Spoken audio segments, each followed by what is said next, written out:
everybody, welcome to another episode of Candid Convos. I'm here today with my guy, one of my good friends, Jonathan Arias. Dude, happy for you and your success. That's right. Let's get it today, man. I know I got to bring the energy today. I got to bring the volume. I won't do it justice if I introduce you. So tell us more about you and what you do. First of all, let's go! Man, I'm an attorney and I'm in these streets, man, here in Miami. I run a firm called the Onyx Group, but more than that, I'm an entrepreneur. So like Brett, I am a businessman who became an attorney versus an attorney who became a businessman. And so I have lots of things on my plate and on the docket that are going to come, but I guess I'm grow my business big time, and so I'm blessed to be here, man. Man, got to put yourself out there and take risks, and that has led you to some of the more cool things you're doing. But before we get off topic too much, you had a law firm here in Miami, and then you moved because your wife once supported you, and now you're supporting your wife to another country, medical school, and you were basically forced to go virtual. And now I think it's probably the best thing you ever did. So tell us about that journey, and let's get into dealing with virtual employees. Sure. Yeah, man. So it's funny because I grew up in Homestead, and I would be here, and I'd be like, man, I want to, like, can I please not live here anymore? Because we'd be out partying and be like, yeah, yo, that job was crazy, it was crazy. And we're like, yeah. And it's like, yeah. And then by the time you're like in Color Ridge, it was Color Ridge at the time, it's like everything's dark. And it's just like, you finally get home, and I was like, yeah, I guess it was cool. But you're just so far from everything. So then we're like, man, we want to move into the city. So we finally get a spot in Coral Gables. You remember this, Brett. Yeah. And literally, I'm unpacking boxes. Literally, the first weekend we're there, my wife is like, she was praying, and she's like, hey, I think God is leading me to med school. And this school named American University of Antigua has a relationship with FIU. They're having a seminar this morning. And so I don't think it was a coincidence. I think it was a God thing. And because how often do they come? Maybe once, twice a year. And it happened to be that morning, like a few hours later. She ends up going. And right then, that was the first time where I'm like, man, like, are we about to move to Antigua? And I'm literally unpacking boxes the first weekend we're there. This is like March.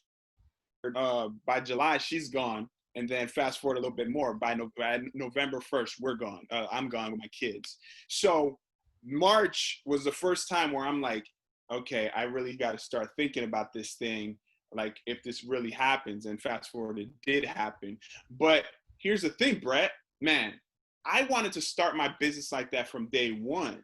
Man, but old habits die hard, bro. And it's like everybody does this, man. We know we should be delegating, or we know we should be building a certain way, and we don't, man. We old habits die hard. It's the whole, man, I'll just do it myself. It'll go faster, it'll go easier if I do this myself. So I had done that to an extent, building things so that they could run virtually to an extent. Like my thing was, I would always scan and shred records. Like I would go into other attorneys' offices, and they had a wall of filing cabinets. I said, I'm not going to have that. And all my systems were online so that I could access them from anywhere. But there were things like going to court that I was still doing. There were things like, my client needing me that I was still doing. So I had from March until November, that's about 8 months, to really be like, okay, everything that requires me, I got to make sure that I get rid of it. And so I ended up taking a few trips to Antigua to beta test what I had set up during that time. But once November came, it was sink or swim. And I was able to set it up using the virtual staffing that I have through you guys, several contract attorneys, several even like paralegal type people, like notaries. I use their office when I'm here. If a client has to bring some physical document to me, they'll bring it to that office. Then that notary will scan it, upload it for me. and they all work in conjunction with my virtual staffing. So I don't even a lot of times know that this stuff is going on, but it Yeah. just happens. And that's the beauty of it. And so That's all that led me to say, man, this is where it's at. So I'm in Antigua, right? My first week there, I'm walking on the beach, which is right behind my house. So I walk out and there's the beach, and I'm like, man, this is freaking dope. Like, I'm walking on the beach right now and work is getting done. And I'm like, man, people probably want this. And so it led me to the book, The Underwear Millionaire, which I'm in the process of writing. And COVID, I took a little pause to see how COVID plays out, because I can't. There's nothing like a biography. They're reading somebody's biography and they have so much life left, and it's like, well, what about this stuff? I love that's my favorite genre of literature. And I just read Andre Iguodala's biography, but I'm like, man, he's not even retired yet. And like, I'm reading his biography. It seems like not the best move. So I took a little pause because of COVID, but basically the premise of the story is, man, how do we trade time for instead of trading time for money, how do we trade money for money? Basically, Got it. That's so interesting. Creating systems using money to create more money, because money is an infinite resource theoretically, but time, we're all hard capped at 24. It doesn't matter what your bill rate is, Brett, what my bill rate is. We're hard capped at 24, and in our industry, we go off of time. We bill for time, the billable hour. So whether it's a K Street attorney in Washington D.C. and they're getting $650, $700 an hour, they cannot work more than 24 hours a day. Whether it was little me starting off making, I don't know, $300 an hour or whatever my bill rate was back then, I'm still hard capped. And but you can pay someone else to work 10 hours a day or 8 hours a day, right? So that's your theory. You're trading money for money, right? Money versus trading time for money, and that's what the whole book is about. I'm totally with you. When one of our phrases here, trademark phrase, is delegate your way to freedom. I think most people know my story and how I was not successful early on, and I had to learn how to give up control, and that was the only way to grow. I would have imagined, though, that living in another country and running a business would have been nearly impossible. But now with coronavirus, my law firm has 23 employees. Since March 16th, we've all been in different locations. So it doesn't matter if I'm still in Miami or if I'm in Antarctica or wherever. I'm using technology to run a business. And the same thing with Get Staffed Up. We don't have an office anymore. We're 100% virtual. We've got 12 and about to be 16, 17 of our own employees in other countries. And that's now the name of the game. And tell us about that, your experience. You're in a whole nother country. Your law firm runs and does business and gets clients in Miami and South Florida, right? And then you deal with employees that are all over the map. So tell us a little bit more about that. How does that work? Yeah, man. So the most beautiful thing is that my clients don't even know that I'm not there. So that's the beautiful thing, because you don't want to get through this to a point where it becomes a disadvantage to you.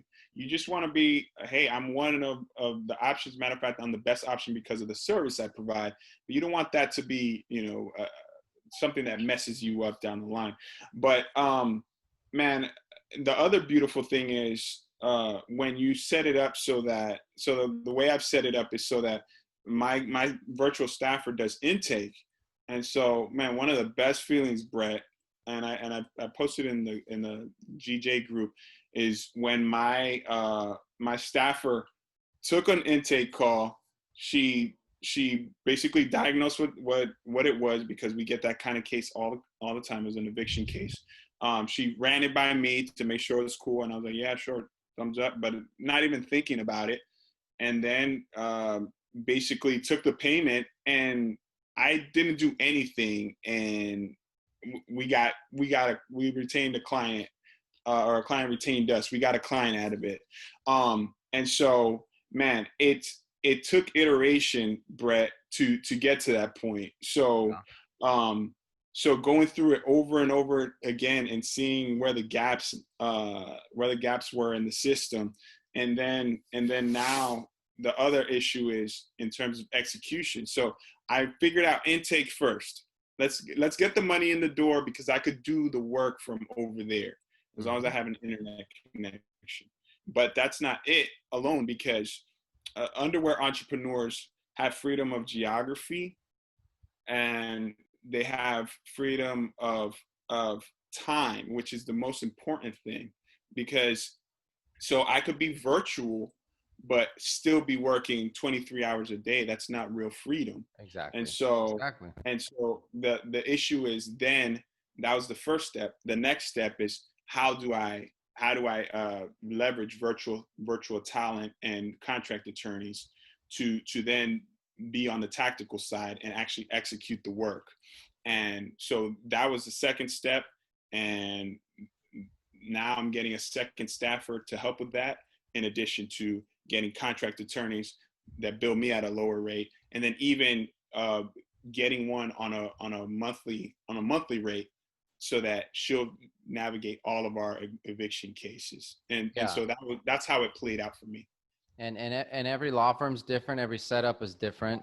And I just kind of want to point out, for example, at Get Staffed Up, we do clerical VAs, administrative VAs, and marketing VAs. We're not doing, we do have a bankruptcy paralegal program now, but we're not doing attorneys. I mean, we're not running your whole law firm. We're providing, the entry level essential people. You're still going to have to figure out, though, how to run your other systems and deal with the contract attorneys, the remote attorneys, and paralegals. And as you grow, administrators, C-suite officers, et cetera. But all that can be done remotely. And I think that's the biggest thing. Is we used to have this conversation where we were trying to explain that it can be done remotely. But now, because of COVID-19, everyone was forced to do it remotely. And that's kind of what's been neat for us. And it's good to hear from you, because you went through all this before the world had to. So you're ahead of the curve. You had to go virtual, and you did it, and you came up with systems, and you hire people, and one hire leads to the next, and you're 100% virtual, and people can learn a lot from you. So looking forward to your book, looking forward to some of the other things. Real quick, tell us the type of law and how we can reach you. Yeah, man. So I do civil litigation. Shouts out to Tremby Law Firm. They give me lots of referrals, which is great. Mostly I work on landlord-tenant law.